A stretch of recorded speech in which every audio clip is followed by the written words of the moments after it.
This week, Indianapolis became the first city to pass a homeless Bill of Rights, not to be confused with the Homely Bill of Rights, which entitles people in Georgia to insist that blind dates be done with blindfolds on. All right? It's kind of like that show The Voice, except with uncomfortable sex.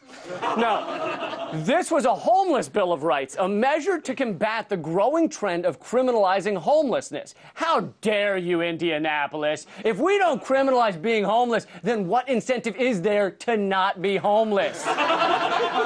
Unless these street sleepers are regularly beaten and arrested, they will keep working on their underhanded enterprises like sitting in parks and standing in parks, sometimes banging on a bucket in a musical manner. They don't have a license for that bucket. They aren't classically trained on that bucket.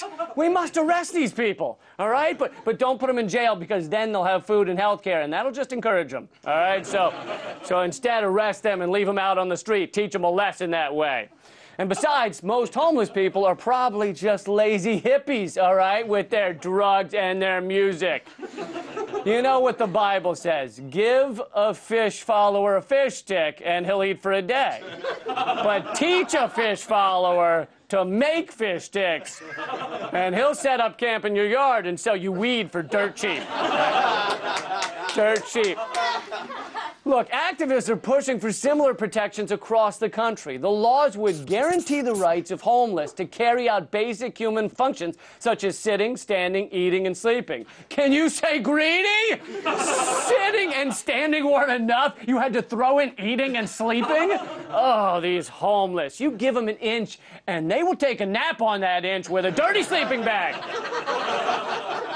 This gold-plated homelessness in Indianapolis has got to stop. And it has in most cities. 53% of U.S. cities prohibit sitting or lying down in public spaces.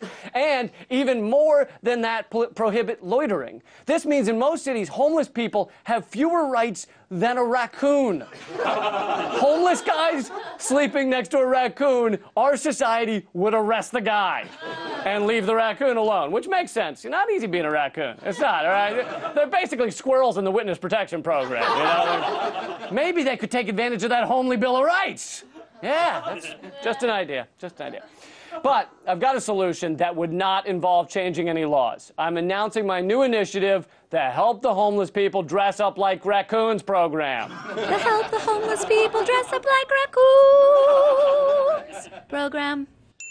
Unfortunately, we spent our whole budget on that theme song, so that's unfortunate. But something else that's shocking is that this criminalization of the poor and homeless has increased greatly since 2011. Citywide bans on loitering are up 35%, and bans on begging have increased by 25%. Okay, wait a second, hold up. I am opposed to making begging illegal. Do you know how often men are in public basically just begging for That's pretty much all we do. Sure, it sounds like, hey, how are you, Lindsay?